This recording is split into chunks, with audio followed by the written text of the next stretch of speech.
Assalamualaikum warahmatullahi wabarakatuh. Saya dari kelompok 9 akan membahas tentang PT Asabri. PT Asabri adalah sebuah BUMN yang bergerak di bidang asuransi sosial dan pembayaran pensiun khusus untuk prajurit TNI, anggota Polri, PNS Kementerian Pertahanan Republik Indonesia dan Polri.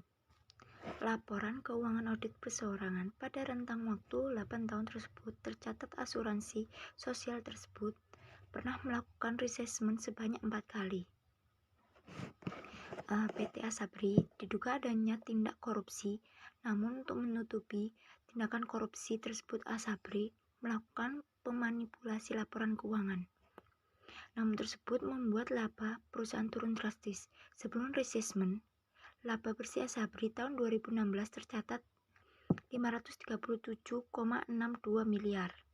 Usai reassessment, laba bersih perseorangan anjlok menjadi 116,46 miliar, sementara laba bersih 2017 senilai 943,81 miliar.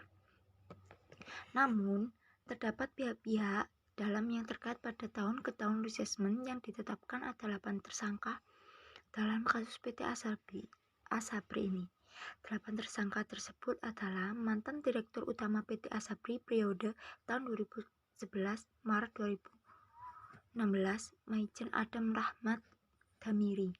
2 mantan Direktur Utama PT Asabri periode Maret 2016 hingga Juli 2020 Legend Sony Wijaja. 3 Direktur Keuangan PT Asabri periode Oktober 2008 hingga Juni 2014 Baktir Effendi. 4 mantan Direktur Asabri periode 2013, 2015 dan 2015 hingga 2019 Hari Setiono. 5. Kepala Divisi Investasi PT Asabri Juli 2012 hingga Januari 2017 Ilham W. Siregar dan Direktur Utama PT Prima Jaringan Lohman Purno Mosidi. 7. Direktur PT Hansan Internasional Beni Tiokroso Saputro. 8. Komisaris PT Trada Alam Meneru Heri Hidayat. Analisis kasus. Badan Pemeriksaan Keuangan BPK telah mendalami kasus dugaan korupsi PT Asuransi Sosial Angkatan Bersenjata Republik Indonesia atau Asabri. Hal ini dilakukan setelah BPK menemukan potensi kerugian perusahaan sebesar 16,7 triliun. Perhitungan kerugian tersebut berasal dari kesalahan penempatan investasi Asabri pada 2 instrumen investasi yakni saham dan reksadana, di mana kerugian investasi reksadana sekitar 6,7 triliun, sedangkan saham sebesar 9,7 triliun. Diperkirakan potensi kerugian berpeluang bertambah berdasarkan perkembangan audit. Sebelumnya, BPK telah mengaudit Asabri pada tahun 2016. Dari audit tersebut, ditemukan Asabri tidak melakukan pengelolaan investasi secara efektif dan efisien pada penempatan instrumen saham dan reksadana, sehingga meminta perusahaan memperhatikan atau mengganti ke instrumen investasi yang lebih baik dan liquid. Polri mengatakan masih menunggu hasil audit BPK untuk menentukan lembaga mana yang akan melakukan penyelidikan kasus Asabri.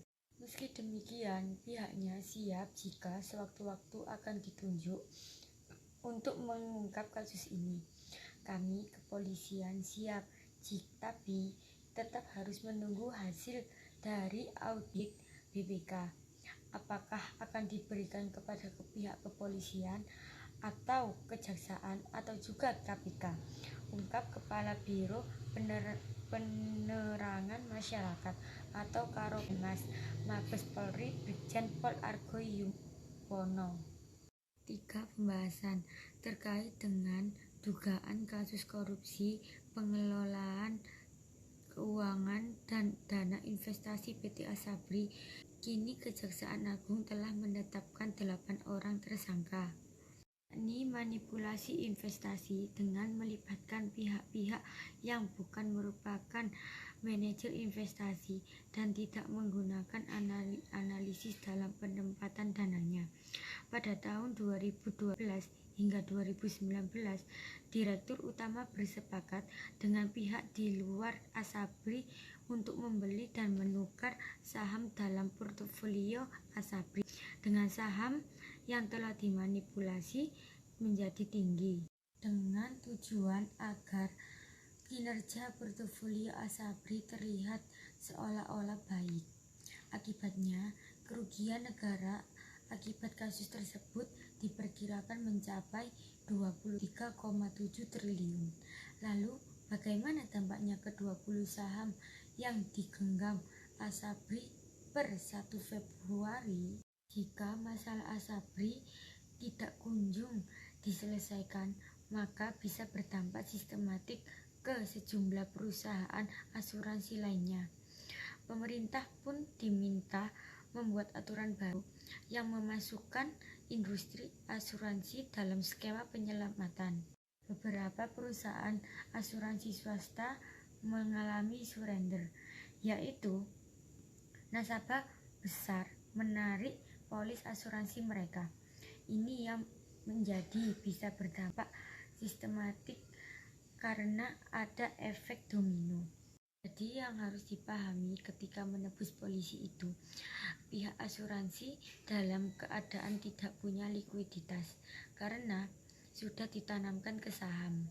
Karena itu, ia menyarankan pemerintah, yakni Komite Stabilitas Sistem Keuangan atau KSSK, membuat aturan baru yang memasukkan industri asuransi dan skema penyelamatan keuangan yang berdampak sistematik.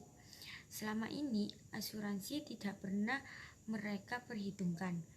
Dalam simulasi memperkirakan sistem keuangan yang berdampak sistematik. BPK tengah mendalami kasus dugaan korupsi di PT Asabri. BPK menemukan potensi kerugian perusahaan sebesar 16,7 triliun. Perhitungan kerugian tersebut berasal dari kesalahan penempatan investasi Asabri pada dua instrumen investasi, yakni saham dan reksadana, di mana kerugian investasi reksadana sekitar 6,7 triliun, sedangkan saham 9,7 triliun. Diperkirakan potensi kerugian berpeluang bertambah berdasarkan perkembangan audit.